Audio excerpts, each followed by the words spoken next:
Hi, my name is Jeff Johnson. I'm a product marketing manager at ControlUp. ControlUp for Devices provides a single pane of glass for your entire physical estate, including Windows, Mac, and Linux. By capturing granular metrics every 3 seconds, ControlUp empowers IT to spot CPU spikes, Wi-Fi drops, and application crashes before the users even have time to submit a ticket. Today, I'm going to show you an overview of our real-time dashboard and remediation scripts, so you can slash your time to resolution to deliver a frictionless digital employee experience. A lot of people call in when there's a problem. So when a person calls in, we go to the employee view, and then we can quickly start to understand what that digital experience is for that person, right? What's happening right now. So in this case, I see there's an alert that's been generated. This alert detail says, hey, there's been a high count of errors. And one of those errors is a CPU. And quickly I can see this bitcoin.exe is a 96% CPU usage. I can then even drill down to this machine at the machine level then and get more information. And I can see that Bitcoin, I can see CPU queue length, memory usage. I can start getting some detailed information without leaving the user interface of that employee view. And I can even kill this process from here. But let's dive down on this machine specifically. So we're going to do ControlUp for Devices.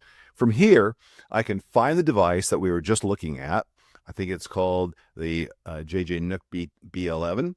And here we see that I have my device score, my CPU usage, my queue length. I'm getting a lot of network information out there from this machine, but it's helping me get enough information to drill down on what's going on with this machine. I have a now view that shows me what's happening right now to that machine in 3-second increments, so I can see the CPU usage is pegged. If I take a look at the active processes, this is again live streaming processes, and I see Bitcoin EXE is my problem application at this point in time. I can take a look at modules and threads. I can even then, if I choose to, I can end that process and help that end user right now. I could even take a look at the network. What's going on at the network layer? What connections are happening from this machine to other places? And I can look at that per process.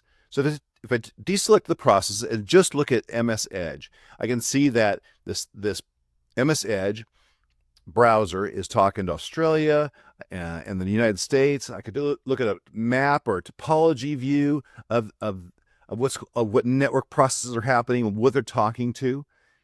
I can look at a storage area. So for storage, I'm looking at the local storage, like what's going on, what's being written to right now on this machine. So if I have some kind of a process that's writing all these log files, I can see what's causing that slowdown if it has to do with storage. As far as management goes, I can take a look at the local drives of this machine. I can start to drill down. And by the way, all of this is controlled by RBAC. So by default, even an administrator doesn't have access to someone's local drive for security and compliance sake. And I can just drill down and I can upload and download files and create folders and delete.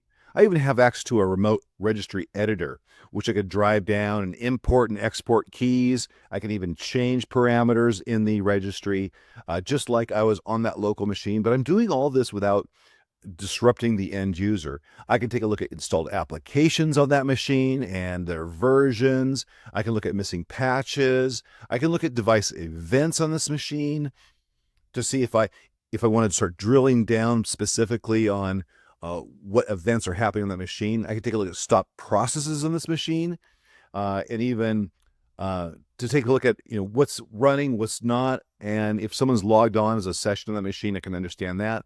I can take a look at top applications that are running on this machine, and even the Windows event log, and also power events. And if I open this date range, then I can see 2 days ago the session was locked or unlocked or rebooted, things like that. And I can take a look at incidences, those things that I've determined I want to upload to Salesforce, or to ServiceNow. From here, I can run actions. Either I want to get more information or I want to remediate the machine, or I can do a remote assist like a remote control. You see, ControlUp really gives us the power to troubleshoot and remediate all your devices.